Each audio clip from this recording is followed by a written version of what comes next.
We are at the magical hour of 1 o'clock. Thank you all for joining us. Good afternoon, everyone, and welcome to the NIGMS webinar entitled Overview of the NIH SEPA Program. My name is Tony Baum, and I'm from the NIGMS Administrative Office.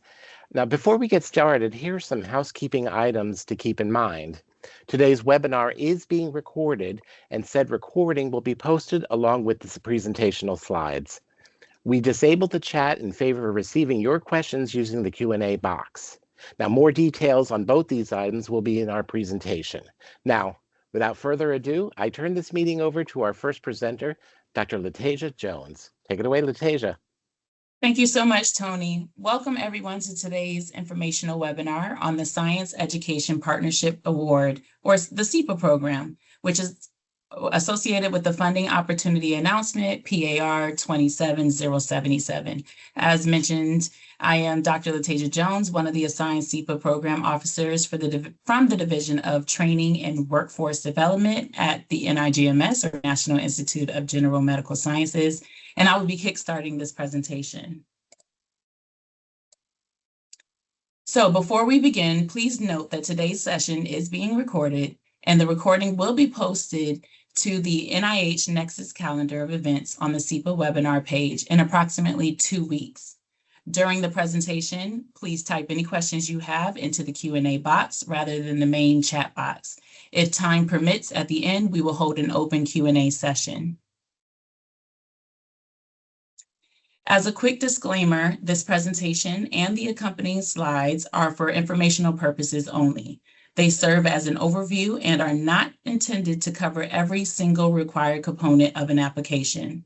For all submissions, applicants are responsible for following the instructions detailed in the SF424 guide, the Notice of Funding Opportunity, or NOFO, and any related notices. Each NOFO has unique requirements. Each NOFO has unique requirements, so please read them closely and feel free to reach out to NIH staff if you have any questions. Here is the outline of what we will cover today. We will begin with an introduction to the SEPA program itself, and then we will walk through application preparation, discuss the peer review process, and then provide an overview of human subjects and budget considerations. We will wrap up with some general tips and advice to help you prepare a strong application. So let's start with an introduction to the SEPA program and its core mission to support educational activities. Here is a list of the participating NIH institutes, centers, and the offices for the SEPA program. Please ensure that your application aligns with the specific scientific missions of these participating institutes. Additionally, offices such as the Office of Research on Women's Health and the Office of Data Science Strategy may co-fund applications. Here on this slide, we're introducing the leadership and program team for the SEPA program at NIGMS. You'll see them throughout this presentation. As I mentioned earlier, I'm Dr. Latasia Jones. I'm also here with one of my colleagues, Dr. Moshimi Paul, and we are joined by one of the branch chiefs, Dr. Anissa Brown, and another, Dr. Beirus Devani, who is the branch chief and one of the other branch chiefs in our division. So for any pragmatic concerns, as you can see on the bottom of the slide, you can reach out to the team using the email address provided. So let's start with talking about SEPA program goals. The primary goals of the SEPA program are twofold. The first one is to support educational activities that increase understanding of biomedical research among pre-college individuals spanning pre-kindergarten through grade 12. And the second is to encourage awareness of and continued interest in STEM careers. Projects can take place in two main settings: the classroom-based projects designed for pre-K through 12th grade students and teachers, and they can be informal science education projects conducted outside of the traditional classroom environments. In terms of the content, your project can focus on any area of science that falls within the NIH mission. The NOFO provides more detail on the specific scientific interests of the participating NIH ICOs, and we encourage you to review that information. This funding opportunity supports a variety of educational activities, and your project can focus on one or more of these. The 5 main categories include courses for skill development, hands-on research experiences, mentoring, curriculum or methods development, and outreach. Projects supporting quantitative and computational skills development are strongly encouraged. Let's begin with eligibility. Focusing first on the types of institutions, then we can apply, that can apply for the SEPA grant. As you can see from the table, eligibility is intentionally broad to encourage a wide range of creative and impactful projects. We welcome applications from the education sector, including public and private higher education institutions, public, private, and charter K-12 schools, independent school districts as well.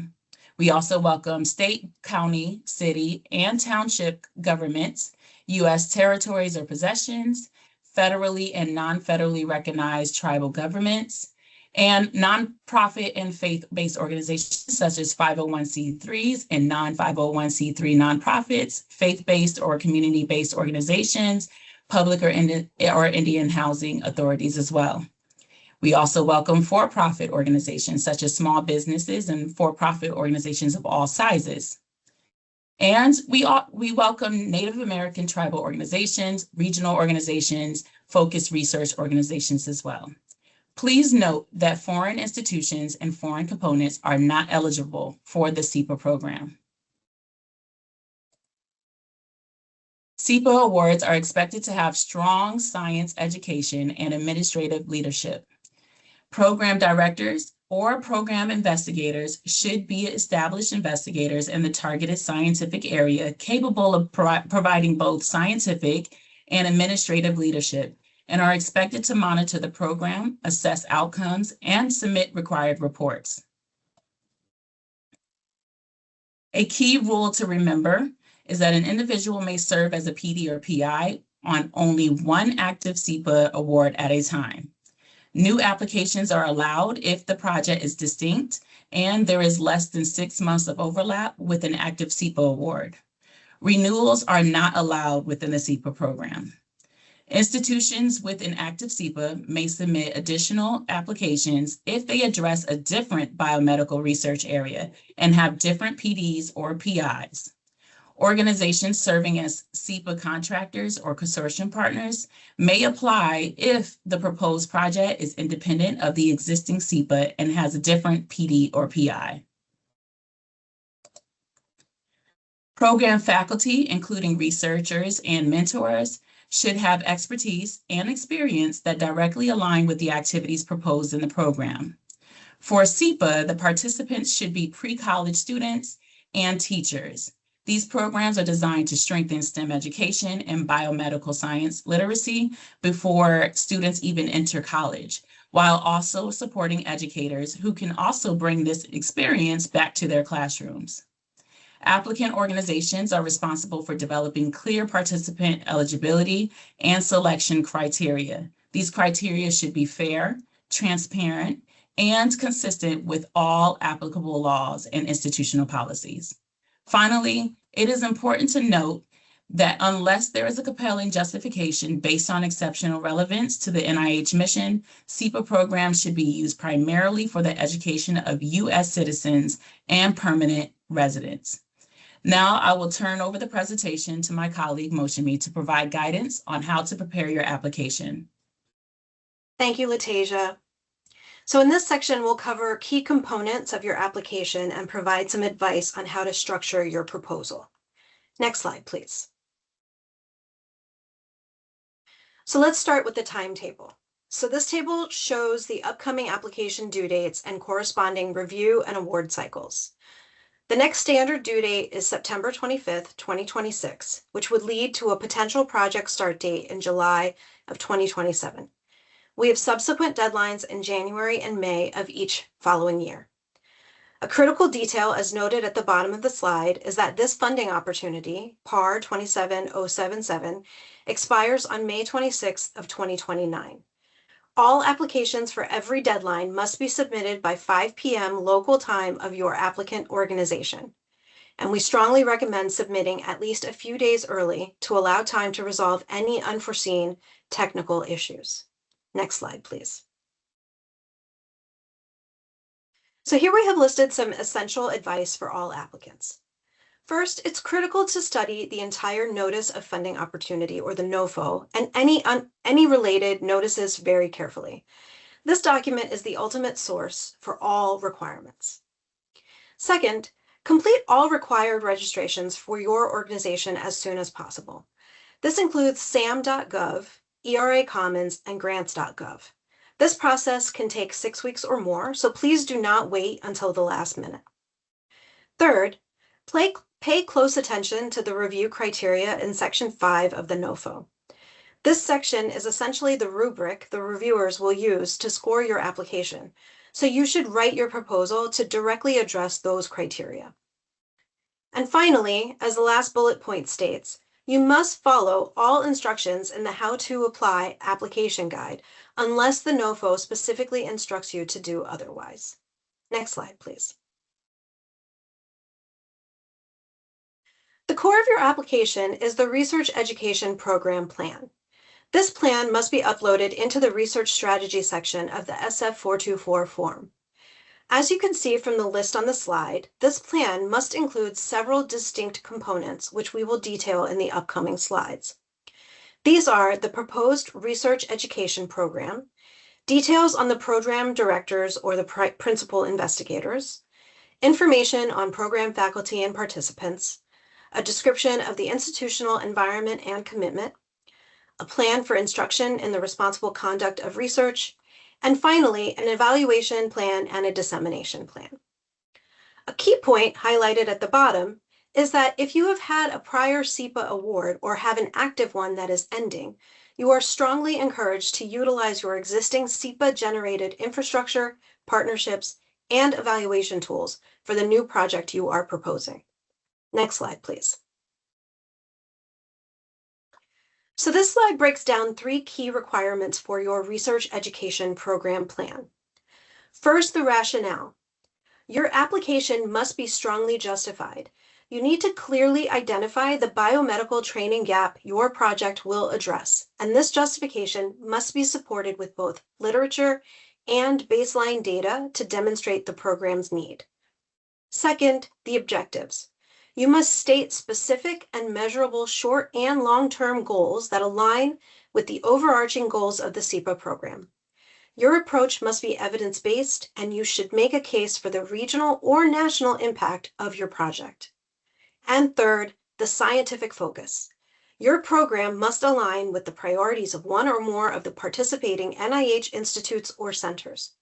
If your program is focused on a specific discipline, you should also describe its relevance to the broader biomedical research enterprise.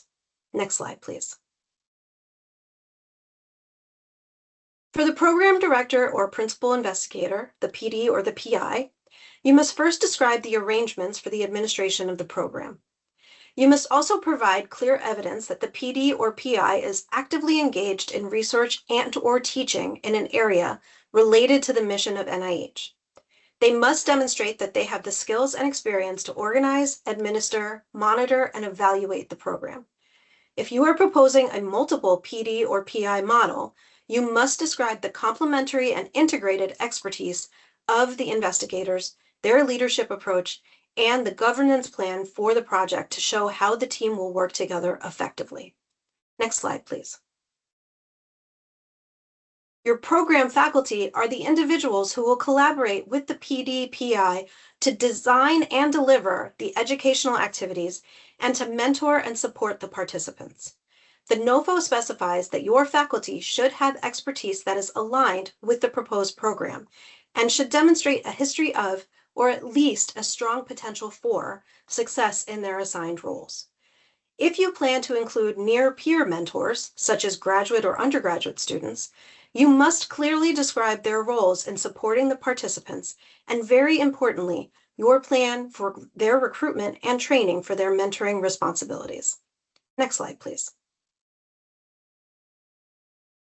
In the section for program participants, you need to clearly describe the eligibility and participant criteria. You must also describe your program's target audience. Specifically, you need to state which students and grade levels you will be working with, and if your program will also include teachers. Next slide, please. Your application must also demonstrate strong institutional support for the program. In this section, you should describe the facilities, staff, and educational resources that will contribute to the success of your program. A formal institutional commitment letter of support is a required part of the application. This letter should confirm the provision of adequate resources. It is crucial that this section does not simply duplicate information that you have provided elsewhere in the application, such as in the facilities or other resources attachment. Next slide, please. So here we'll discuss the Plan for Instruction in the Responsible Conduct of Research, or the RCR. This is a critical and mandatory part of your application. Your plan for RCR must address the 5 components that are listed here: the format of instruction, the subject matter, faculty participation, the duration, and the frequency of instruction. A plan that only describes online, non-interactive training is not acceptable. Furthermore, as highlighted at the bottom of the slide, if your project includes student or teacher laboratory internships, you must include participant training plans to improve the culture and practice of laboratory safety, implementing best safety practices in the lab. An application that lacks an RCR plan will not be reviewed. Next slide, please. Every application must include a plan for the ongoing evaluation of your supported activities. This plan must first specify the baseline metrics you will use to measure your program starting point. Second, describe the measures you will use to gauge the success of your program in achieving its objectives. Third, detail how you will obtain feedback from participants to identify weaknesses and make improvements. And finally, your plan must include an assessment of the program's effectiveness in terms of its impact on the participants' understanding of biomedical research and their awareness of related careers, ensuring the assessment is relevant to their grade level. Next slide, please. Your dissemination plan must address 2 key areas. First, national dissemination. You must describe how you will share your program's results and any educational resources you develop to support replication and adaptation at other institutions. This can include strategies like publishing your curricula online, presenting at scientific meetings and workshops, or other broad outreach activities. Second, this NOFO includes specific SEPA website requirements. You must launch a project website within 6 months of the award date. This can be a new website or a dedicated section of an existing one, but it must be free and publicly accessible. The homepage must acknowledge funding from NIH, NIGMS, and SEPA, and all publications resulting from the award must include the required funding acknowledgement. Next slide, please. Finally, lastly, I'd like to cover just a few other key parts of the application. For letters of support, a formal institutional letter of support is required. We also encourage you to include 1-page letters of support from key partners and stakeholders. For the resource sharing plan, this is generally not applicable. However, if you are requesting support to develop software, you are expected to include a software dissemination plan. Data management and sharing is generally not applicable for this funding opportunity. And for the advisory committee, this is also not required for the SEPA application. And I will now turn it back over to my colleague, Latasia. Thank you, Moshami. Now we're going to discuss how your application will be evaluated, what the reviewers will be looking for, and how the review process is structured. Let's start with a few important updates on the review process itself. All applications will be reviewed by the Center for Scientific Review, or CSR, 3 recurring special emphasis panels. These are also called SEPs. CSR has created review homes for educational applications. Panels will cluster applications with similar review criteria and in similar scientific areas. And this will help them ensure that the applications are evaluated appropriately. If you have any questions regarding review, those should be directed to the SRO or Scientific Review Officer that is assigned to your application. As you prepare your application, it is absolutely essential that you read the review criteria described in Section 5 of the NOFO. This section is the roadmap that the reviewers will follow when assessing your application. So please make sure that all the required information is included in your application. Now, when it comes to the peer review process, it will be guided by 5 scored review criteria. I have them listed on the slide, but I'll go through it with a little bit of detail. But once again, please make sure that you go through the NOFO for more detail into making sure that you're structuring your application appropriately. First, you will want to make sure you touch on significance. Does the program address any important STEM education need and effectively increase pre-college students' understanding of STEM research and careers using evidence-based educational practices? Investigators, does the leadership team have the expertise, commitment, and organizational structure needed to successfully implement the program? Innovation, does the program use innovative, evidence-based approaches to effectively engage its intended audience and improve STEM learning?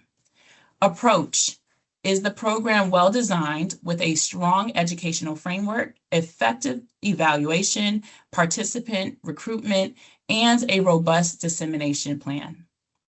Environment, does the institutional and collaborative environment provide the resources, support, and partnerships needed for the program to succeed? The reviewers will provide a separate score for each of these criteria, and these scores will be used to determine the overall impact score of your application. In addition to the 5 core scored criteria, the reviewers will also assess other items. These are divided into 2 categories. On the left, we have the additional review criteria that contribute to the overall impact score, but do not get separate scores. This includes the protections for human subjects, training and methods for enhancing reproducibility, and revisions. On the right, we're showing additional review considerations that do not contribute to your score, but must be resolved prior to funding. And this includes the training in responsible conduct of research, which my colleague just went over in detail, as well as the budget and period of support. Now we're going to provide some guidance regarding human subject considerations. The formal definition of human subjects research is as follows. Research involving a living individual about whom an investigator obtains information or biospecimens through intervention or interaction with the individual and uses, studies, or analyzes the information or biospecimens, or obtains, uses, studies, analyzes, or generates identifiable private information or identifiable biospecimens. Please note that interventions and clinical trials are not allowed in the SEPA program. The bottom provides the NIH resources link to confirm whether you are doing human subject research. So please utilize that as a resource when preparing your application and thinking about what you want to encompass within your program. Common activities in education research that fall under the definition of human subjects research include testing a new educational technique, conducting a focus group, conducting a survey, and interviewing. Here we provide a link to an infographic which provides more examples to help you all out. Once you've determined that your project involves human subjects, you must then determine if it is exempt or non-exempt research. The second infographic can help with this. Please be aware that some research involving children cannot be considered exempt. Ultimately, the most important step you can take is to check with your Institutional Review Board, or IRB, and your Human Research Protection Program, HRPP, resources prior to submission. Please understand that they are the final authority on these matters. Here are a few helpful hints for the human subject section of your application. Applicants should follow the NIH inclusion plans, including the policies on the inclusion of women and minorities and the policy on inclusion of individuals across the lifespan. NIH provides many valuable resources on its website, including the Human Subject Research Tools page and a page dedicated to training and resources. We highly encourage you to use them, so much so that we included it on this slide as well. Please note that the program evaluations that use randomized controlled trial methodology are not clinical trials. Now let's discuss the budget. In this section, we will cover the specific requirements for the level of effort, program-related expenses, and personnel costs. This slide outlines the core budget parameters for a SEPA program. First, direct costs are limited to $250,000 per year. This limit excludes any consortium F&A costs. The maximum project period is 5 years. Second, the PD or PI must devote a minimum of 2 person months per year to the project. You can request up to 4.8 person months of effort for the PD or PI, but this must be well justified. Finally, in the case of a multiple PD, PI, or NPI project, each PD or PI must devote a minimum of 2 person months per year. You can request up to a combined 4.8 person months per year for the entire NPI team. Now, when preparing your budget, please remember the following key principles. First, ensure all costs are reasonable, allocable, necessary, and consistently treated. You must provide adequate budget justifications that clearly explain the relevance of each cost to your proposed project. We strongly recommend that you research your proposed costs in advance and check with your institution's Office of Sponsored Programs for guidance on institutional cost policies. Consultant costs, equipment, supplies, and travel for key persons are allowable, but these expenses must be justified and they must not duplicate items that are already available at your institution. Individuals who are designing, directing, and implementing the program may request salary and fringe benefits that are appropriate for the person months they will devote to the project. Salaries requested may not exceed the levels set by your institution's policy for similar positions. And of course, they may not exceed the congressionally mandated salary cap.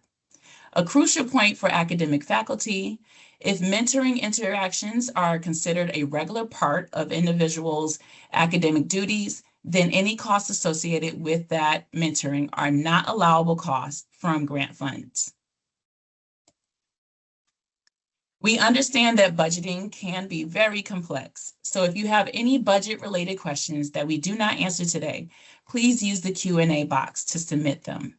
Our grants management team will compile all the questions, provide responses, and we will add them to the official facts page for the SEPA program on the NIH website. I will now turn it back over to Moshimi, who will provide us some general tips and advice. Thank you, Latasia. So yes, now we are heading into our final section where I will provide you with some practical tips to help you avoid some common pitfalls and prepare the strongest possible application. Next slide, please. There are several administrative issues that can cause your application to be withdrawn prior to peer review, so please pay close attention to these. First, noted at the top of the slide, if you use an improper appendix or include improper hyperlinks, your application will be withdrawn. For the appendix, you cannot use it to circumvent the page limits of the research strategy. You must follow all instructions for the appendix as described in the SF424 application guide. For hyperlinks and URLs, they are generally not permitted in the research plan. The only place they may be used is for citing relevant publications in your bio sketches and publication lists. The link on this slide provides more detailed information on this policy. Next slide, please.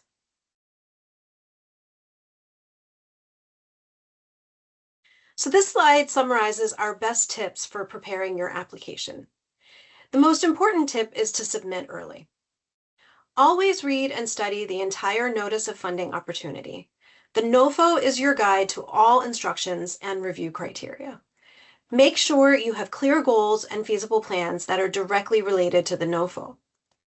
Tailor all of your materials, your biosketch, your letters of reference, specifically to this application.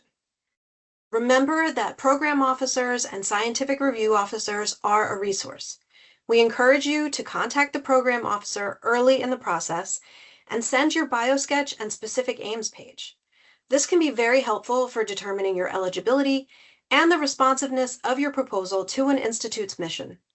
After the review, you can also reach out to discuss your summary statement. And finally, go for it. Don't self-eliminate. If your application isn't successful the first time, we encourage you to revise and resubmit if needed. Next slide, please. And finally, here we provide a list of all of the scientific and research contacts for the participating NIH institutes and centers, or ICs.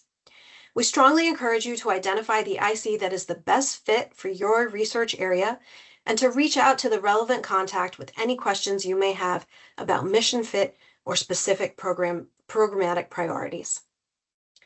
And with that, we say thank you for your interest and attention. Thank you for attending, and we are happy to address any questions that you may have.